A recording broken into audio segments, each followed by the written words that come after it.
الحمد لله رب العالمين والعاقبة للمتقين والصلاة والسلام على سيدنا ومولانا محمد وعلى آله وصحبه أجمعين. أما بعد فأعوذ بالله من الشيطان الرجيم. بسم الله الرحمن الرحيم. قل يا عبادي الذين أسرفوا على أنفسهم لا تقنطوا من رحمة الله إن الله يغفر الذنوب جميعا إنه هو الغفور الرحيم. وقال رسول الله صلى الله عليه وسلم خير الخطائين التوابون. صدق الله العظيم وصدق رسوله النبي الكريم.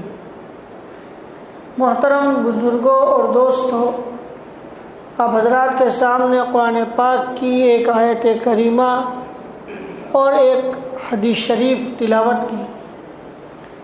قرآن پاک کی اس آیت کریمہ میں اللہ رب العزت نے بڑا عجیب اپنے بندوں کو خطاب کیا ہے. صحابہ کرام رضوان اللہ تعالی علیہم اجمعین میں ایک مرتبہ یہ بات آئی کہ سب سے زیادہ کون سی قرآن پاک کی آیت کے نازل ہونے پر صحابہ کرام رضوان اللہ تعالی علیہم اجمعین کو خوشی ہوئی.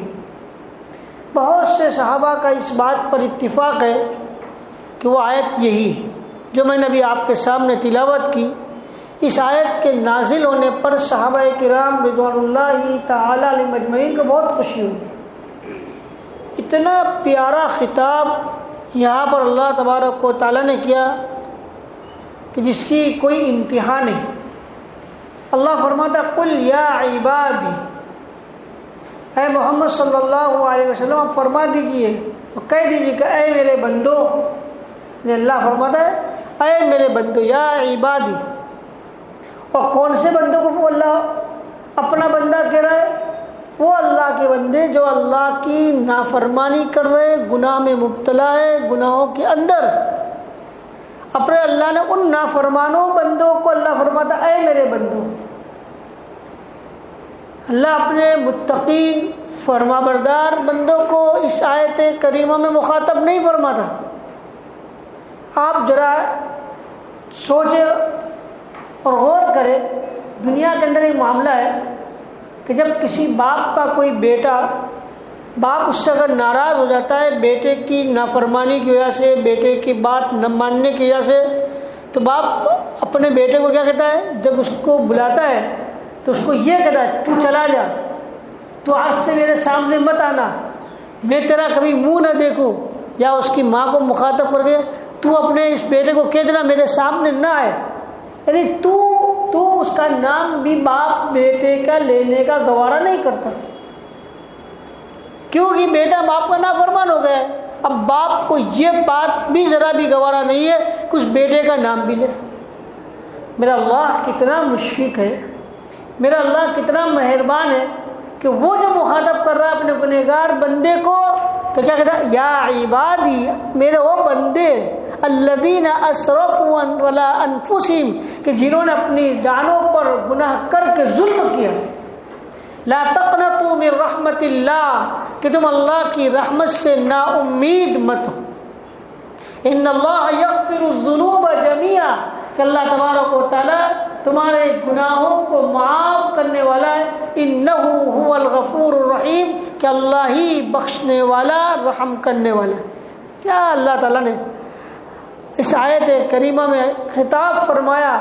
قربان جائیے اللہ رب العزت کی ذات پر، اور نافرمانوں کو سوچنا چاہیے کہ میرا اللہ میری نافرمانی کے بعد بھی مجھے اتنے اچھے انداز سے، اتنے پیارے انداز سے پکار رہے. ہمیں اللہ کی نافرمانی کو چھوڑ دینا چاہیے. اللہ تعالیٰ نے لا تقنطوا من رحمت اللہ کہہ دیا. کوئی کتنا بھی گنہگار کیوں نہ ہو، کتنا بھی گناہوں کے اندر مبتلا کیوں نہ ہو، لیکن جب وہ بندہ ایک مرتبہ بھی اللہ کے سامنے سچی پکی توبہ کر لیتا ہے، اللہ تعالیٰ معاف فرما دیتا ہے. اللہ رب العزت فوراً اسے معاف فرما دیتا ہے. ان اللہ یغفر الذنوب جميعا، سارے گناہ اللہ معاف فرما دیتا ہے. قرآن پاک میں ان اللہ لا یغفر ان یشرک بہ وَيَغْفِرُ مَا دُونَ ذَلِكَ لِمَن يَشَاءُ، اللہ سارے گناہوں کو معاف کر دیتا ہے سوائے شرک کے۔ شرک اور کفر ایک ایسا گناہ ہے کہ جس کو اللہ معاف نہیں کرتا، اس کے علاوہ کوئی کتنا ہی بڑا گنہگار کیوں نہ ہو، اللہ رب العزت اس کے گناہوں کو معاف کرتا۔ یہ ایک عجیب خطاب اللہ تعالیٰ نے خود حدیث پاک میں دوسری جگہ ارشاد ہے وَخَيْرُ الْخَطَّائِينَ التَّوَّابُونَ، کہ اللہ کے بہترین بندے، گنہگاروں میں سب سے بہتر وہ ہے جو توبہ کرنے والا ہے۔ اللہ کو توبہ اور استغفار بہت پسند ہے۔ بندہ اپنے گناہوں پر معافی مانگتا ہے، اپنے گناہوں پر اللہ سے توبہ کرتا ہے، اللہ تعالیٰ کو بڑا پسند ہے۔ اللہ اس بندے کو بڑا پیار کی نگاہوں سے، بڑی محبت کی نگاہوں سے دیکھتے ہیں۔ ہمارے استاد محترم، ہمارے شیخ مفتی صاحب دعوت برکاتہم نے اپنی کتاب میں ایک بات لکھی ہے کہ ایک مرتبہ کچھ لوگوں کے درمیان آپس میں اختلاف ہو گیا۔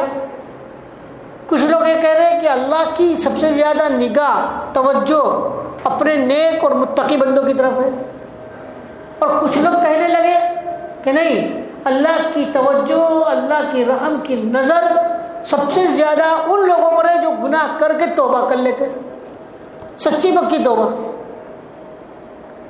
اب یہ دو لوگوں میں اختلاف اور جھگڑا ہو رہا تھا آپس میں کہ کون اللہ کی نگاہوں میں سب سے زیادہ، کس کی طرف اللہ کی نگاہ پڑتی ہے۔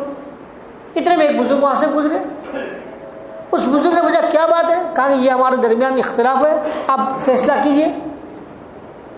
تو اس بزرگ نے کہا اچھا لائیے، ایک ڈوری لائیے، اور اس کے اندر رسی لی اور اس کے اندر گرا کے کاٹ دیا اور پھر گرا باندھ دیا ہر ایک رسی میں، اور ایک رسی بالکل صحیح سالی، اور جو سوٹتے کپڑے ہیں۔ تو اب بتاؤ کہ سوٹ اور ڈوری کھینچنے والوں کی نگاہ اس پر زیادہ پڑے گی کہ اس پر زیادہ پڑے گی؟ جو سیریس رسی ہے اس پر پڑے گی کہ جس کے اندر گرا لگائی گئی ہے؟ کہا گرا لگائی اس کے اندر، اس لیے کبھی ٹوٹ نہ جائے واپس، جو گرا لگائی ہے جوڑی ہے وہ کہیں نکل نہ جائے۔ تو اسی طرح اللہ تبارک و تعالیٰ کی نگاہیں اور رحم کی نگاہ، توجہ اس بندے پر زیادہ پڑتی ہے کہ جو بیچارہ توبہ کرتا ہے اور پھر گناہ ہو جاتا ہے، توبہ کرتا ہے پھر گناہ ہو جاتا ہے۔ یہ یاد رکھیے کہ توبہ اللہ تعالیٰ کو بہت پسند۔ توبہ کس کو کہتے ہیں؟ توبہ تین چیزوں کا نام ہے۔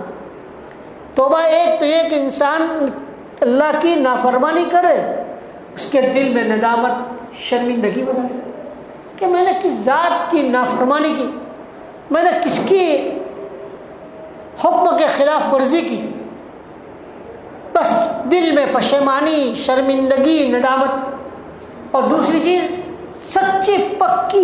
سچا پکا ارادہ کہ اب میں اس گناہ کو کبھی نہیں کروں، آج گناہ کو نہیں کروں گا اور چھوڑ دے فوراً، اور آئندہ نہ کرنے کا پکا ارادہ۔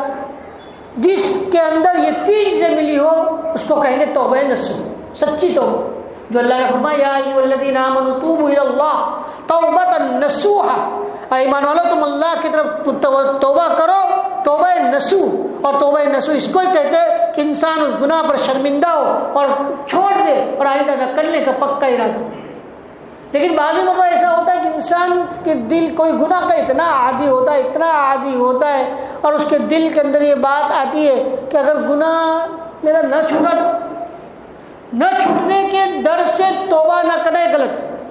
آپ اپنی سچی پکی توبہ کر لو اور پھر گناہ ہو جائے تو پھر سچی پکی توبہ کر لو، پھر سچی پکی توبہ کر لو۔ دیکھیں اللہ تبارک و تعالیٰ نے حضرت آدم علیہ نبینا علیہ السلام کو جنت میں پیدا فرما کر جنت میں رکھا، اور اللہ رب العزت نے یہ فرما دیا تھا کہ دیکھو تم جنت پر جہاں چاہو، جدھر چاہو جاؤ، جو کھانا چاہو کھاؤ، صرف ایک یہ درخت کا دانہ مت کھانا۔ حضرت آدم علیہ نبی علیہ السلام کے ساتھ آپ کا دشمن بھی تو رکھ لیا تھا شیطان۔ اب شیطان جنت میں داخل ہوا اور طرح طرح کے بہانے بنا کر حضرت آدم علیہ نبی علیہ السلام کو بہکانے کی کوشش کی کہ وہ کسی بھی طریقے سے اللہ نے جس دانے کو کھانے کے لیے منع کیا ہے وہ دانہ کھا لے۔ بالآخر حضرت آدم علیہ نبی علیہ السلام سے غلطی ہو گئی، بھول ہو گئی اور وہ دانہ کھا لیا۔ اللہ نے جنت میں سے نکال کر زمین پر ڈال دیا. مگر حضرت آدم علیہ نبینا علیہ السلام ہمارے باپ ہمارے دادا انہوں نے جو توبہ کی ہے اتنے شرمندہ ہوئے کہ اللہ کے سامنے بولنے کی سکت بھی نہیں تھی کہ میں کن الفاظ سے اللہ کی معافی مانگوں. یہ ہے اصل بات انبیاء علیہ السلام کا طریقہ کہ اگر کبھی وہ تو گناہوں سے پاک ہے, وہ تو بھول ہو گئی, مگر ہمیں یہ سبق دے رہا ہے کہ اگر ہم سے کبھی گناہ ہو جائے تو ایسی شرمندگی ہونی چاہیے, ندامت ہونی چاہیے. اب اللہ نے خود فرمایا فتلقى آدم من ربی کلمات فتاب علیہ. حضرت آدم نے کچھ کلمات سیکھ لیے اپنے رب سے. وہ کلمات کیا ہے؟ ربنا ظلمنا انفسنا وان لم تغفر لنا وترحمنا لنكونن من الخاسرین. یہ ہے کلمات. اللہ تعالیٰ نے شیطان کو حضرت آدم کے ساتھ پیدا کیا اور شیطان کو یہ طاقت اور یہ قوت دی کہ وہ انسانوں کو بہکائے. لیکن ایک بات یاد رکھیے کہ اللہ نے شیطان کو اتنی طاقت اور اتنی قوت نہیں دی کہ بندہ اس کے آگے زیر ہو جائے اور اس کو قابو میں نہ لے سکے. نہیں, اللہ تعالیٰ نے فرمایا شیطان تمہارا ازلی دشمن ہے اور یہ دشمن تمہیں بہکاتا رہے گا اور تمہیں نافرمانی پر آمادہ کرے گا, لیکن تمہیں چاہیے کہ تم اس کلمات کو پڑھ لو اور سچی پکی توبہ کر لو تو تمہارا اس بہکاوا اس کو کچھ کام نہیں آئے گا. حضرت مولانا شیخ الاسلام مفتی محمد تقی عثمانی دامت برکاتہم فرماتے ہیں کہ ایک مرتبہ میرا سفر ہوا ساؤتھ افریقہ کیپ ٹاؤن میں جا رہا تھا. ہم لوگ گاڑی میں اتنے میں ایک جگہ ہماری گاڑی کھڑی رہی اور بہت شاندار ایک درخت جس کے پتیاں اتنی خوبصورت جس کی کوئی حد نہیں. دل چاہ رہا تھا اس پتیوں کو توڑو. جیسے اس درخت میں نے ہاتھ بڑھایا پتی کو توڑنے کے لیے پھل پتی کو, تو اتنے زور سے میرا جو میزبان تھا اسے آواز مولانا مت توڑنا. میں نے کہا کیوں؟ کہا کہ اس کے اندر اتنا زہر ہے کہ اگر جیسے ہی توڑو گے جس طرح بچھو کاٹتا ہے اور سانپ کاٹتا ہے اور پورے بدن میں زہر دوڑ جاتا ہے, ایسا زہر آپ کے بدن میں آ جائے گا. تو کہ پھر یہ کیوں رکھا گیا ہے جب یہ ایسی خطرناک چیز ہے؟ تو کہا حضرت اس کے جڑ کے اندر ایک اور پودا ہے کہ اگر آپ نے اس کو ہاتھ لگایا اور پھر اس پودے کو ہاتھ لگا دیا تو پورا زہر اتر جائے گا, ختم ہو جائے گا. یہ تریاک ہے, اس زہر کا تریاک. معلوم ہوا کہ اللہ تبارک و تعالیٰ نے بھی جب انسان گناہ کرتا ہے تو گناہوں کا زہر پورے بدن کے اندر اتر جاتا ہے, لیکن اللہ رب العزت نے شیطان کے بہکاوے کے ساتھ جو زہر انسان کے بدن میں اللہ کی نافرمانی کا اتر جاتا ہے, اللہ نے تریاک کے ساتھ اتارا کہ اللہ نے ان کلمات کو اتارا کہ جس کے ذریعے انسان اللہ کی سچی پکی توبہ کر لے وہ سارا زہر گناہ کا کیا ہو جائے گا, ختم ہو جائے گا.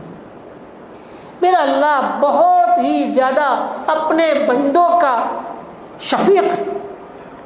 میں جب ایک آیت کریمہ پڑھتا ہوں جب بھی تو میں سوچتا ہوں میرا اللہ کتنا مہربان اپنے بندوں پر, کتنا شفیق ہے. اللہ تبارک و تعالیٰ نے سورہ فرقان کے آخری رکوع میں یہ آیت کریمہ کہ الا من تاب وآمن وعمل عملا صالحا فاولئک یبدل اللہ سیئاتہم حسنات. ایک انسان اللہ کی نافرمانی کرتا رہتا ہے, اللہ کی نافرمانی کے اندر مبتلا ہے, گناہوں کو نہیں چھوڑ رہا ہے اور اس نے اپنی پوری زندگی گناہوں کے اندر نکال دی, مگر اللہ تعالیٰ اتنا شفیق ہے کہ اللہ کی نافرمانی کے باوجود بھی اللہ اس پر اپنا رزق بند نہیں کرتا, دیتا رہتا ہے. اللہ تو ڈھیل دیتا ہے کہ آج نہیں تو کل میرا بندہ میری طرف رجوع کر لے, معافی مانگ لے. اور جس وقت وہ بندہ اسے دل کے اندر یہ احساس ہوا کہ میں کس ذات کی نافرمانی کرتا ہوں جس نے اتنی ساری نعمتیں مجھے عطا فرمائی, اور اس کے دل میں احساس ہوا اور اسے سچی پکی توبہ اللہ رب العزت سے کر لی, تو اللہ فرماتا ہے الا من تاب, جس سے توبہ کر لی, ایمان لایا, عمل صالح کیا, اللہ فرماتا ہے فاولئک یبدل اللہ سیئاتہم حسنات, کہ آج تک پوری زندگی اس نے گناہوں کے اندر گزار دی ہے اور سارے گناہوں کو اللہ صرف معاف نہیں فرمائے گا بلکہ ان گناہوں کو اللہ نیکیوں میں تبدیل فرمائے گا. اس سے بڑھ کر کون شفیق ہو سکتا ہے, اس سے بڑھ کر کون مہربان ہو سکتا ہے. پھر بھی میرے اللہ کے بندے نافرمانی کرتے چلے گئے، اس اللہ کو ناراض کرے، اس اللہ کی نافرمانی کرے جس اللہ نے ہمیں دنیا کی ساری نعمت عطا کی۔ ایک واقعہ آج میں نے پڑھا، دل ہل گیا۔ ایک بادشاہ تھا، اس بادشاہ کو رات کو خواب آیا، ایک سفید پوش بڑے سفید کپڑے پہن کر ایک بزرگ آئے اور خواب میں آ کر اس بادشاہ کو کہتے ہیں کہ دیکھو فلاں قبرستان کے اندر ایک شخص قبر کھود کر ایک عورت کے ساتھ زنا کر رہا ہے، تم جلدی سے اس کو پکڑ لو۔ بادشاہ نے پھر یہ بھی کہا کہ جب تم اس کو پکڑ لو تو تم اس کو پکڑ کر تم اس کو سزا مت دینا، بلکہ تم اس کو اپنا مشیر خاص اپنا ایڈوائزر بنا دینا۔ ایک طرف اتنا بڑا گناہ اور دوسری طرف کیا کہتے ہیں کہ اس کو پکڑ لو تو اس کو سزا مت دینا، اس کو اپنا ایڈوائزر بنا دینا۔ تو بادشاہ کے دل میں آیا یہ عجیب بات، اتنا خطرناک گناہ کر رہا ہے، اس کو تو اتنی خطرناک سزا ہونی چاہیے اور اس کے بجائے میں اپنا مشورہ مشیر بنا لوں۔ اس کی وجہ پوچھنے گئے، ابھی وجہ پوچھتے ہی جا رہے تھے کہ آنکھ کھل گئی، تو بڑے پریشان، اور فوراً آنکھ کھلتے ہی اپنے سپاہیوں کو دوڑایا کہ جاؤ اس قبرستان کو دیکھو۔ جب سپاہی وہاں پہنچے تو وہ شخص اسی حالت میں مال گیا۔ وہ شخص جب دیکھا تو گھبرا گیا، لوگ اس کو پکڑ کے لائے بادشاہ کے سامنے، اور بادشاہ نے اب وہ تو یہی سمجھ رہا تھا کہ آج میری موت ہے اور پھانسی کے علاوہ کوئی میری اور تو ہوگی نہیں، میری گردن اڑا دی جائے گی، لیکن بادشاہ نے اس کو اپنا مشیر خاص بنا لیا، خاص ایڈوائزر۔ دوسرے دن رات کو بادشاہ سویا، پھر وہی شخص خواب میں آئے تو ان سے پوچھتے ہیں کہ آپ نے اتنی خطرناک گناہ کرنے والوں کے بجائے سزا دینے کے یہ کیوں کہا کہ اصل بات یہ ہے اللہ رب العزت اس پر بڑا ناراض ہے، اور اگر آپ اس کو دنیا میں سزا دے دو گے تو اس کے گناہ معاف ہو جائیں گے۔ اللہ چاہتا ہے کہ اس کی سزا اس کے گناہ معاف ہونی، اور آخرت میں اللہ نے اس کے لیے ایک سزا رکھی ہے، وہ اس کو تم آپ مشیر خاص بنا لو گے تو اللہ اس کو توبہ کی توفیق نہیں ہوگی، وہ عیش میں رہے گا، راحت میں رہے گا اور گناہ کرتا چلا جائے گا۔ جب گناہ کرتا چلا جائے گا، توبہ نہیں کرے گا، اور جب اس کی موت ہوگی تو اللہ اس کو جہنم کے اندر خطرناک سزا دے گا۔ نیچے بعد میں وہ جنہوں نے واقعہ لکھا انہوں نے جو نصیحت لکھی ہے دل ہی کہ دیکھیے، وہ اپنے بیٹے کو کہتے میرا بیٹا، گناہوں کے بعد اللہ کی نافرمانی کے بعد خوب تمہیں راحت ملے، آرام ملے، تمہارے سارے کام ہو جائے، تمہیں خوب مال ملے، تو پھر ڈرنے کا مقام ہے کہ اللہ کی طرف سے یہ عذاب ہے، کوئی اللہ کی طرف سے خوشی کی بات نہیں ہے۔ اللہ یہ چاہتا نہیں ہے کہ تم توبہ کرو، اس لیے کہ اللہ جب پکڑے گا اور اللہ تبارک و تعالیٰ جب تمہیں تمہارا ہاتھ کھینچے گا تو تم اللہ کی طرف متوجہ ہوں گے اور توبہ کرو گے۔ اللہ چاہتا نہیں ہے کہ تم توبہ کرو۔ سنستدرجہم من حیث لا یعلمون، اور ان قریب ہم ان کو ڈھیل دیں گے انہیں معلوم نہیں، واملی لہم ان کیدی متین، اللہ فرماتا ہے میں ان کو ڈھیل دیتا ہوں ان گنہگاروں کو، اور میری پکڑ بڑی مضبوط ہے۔ قرآن پاک میں جگہ ہے فلما نسوا ما ذکروا به فتحنا عليهم ابواب كل شيء حتى اذا فرحوا بما اوتوا اخذناهم بغتة فاذا هم مبلسون، کہ جب اللہ تعالیٰ پہلے ڈھیل دیتا، ڈھیل دینے سے پہلے پکڑتا ضرور ہے کہ آتا ہے میرا بندہ گناہوں کی سے معافی مانگنے کا، ابھی میرا گناہ میرا بندہ ابھی معافی مانگ لیتا ہے، اگر معافی مانگ لیتا ہے تو اللہ تعالیٰ معاف کر دیتے، اللہ تو غفور الرحیم ہے۔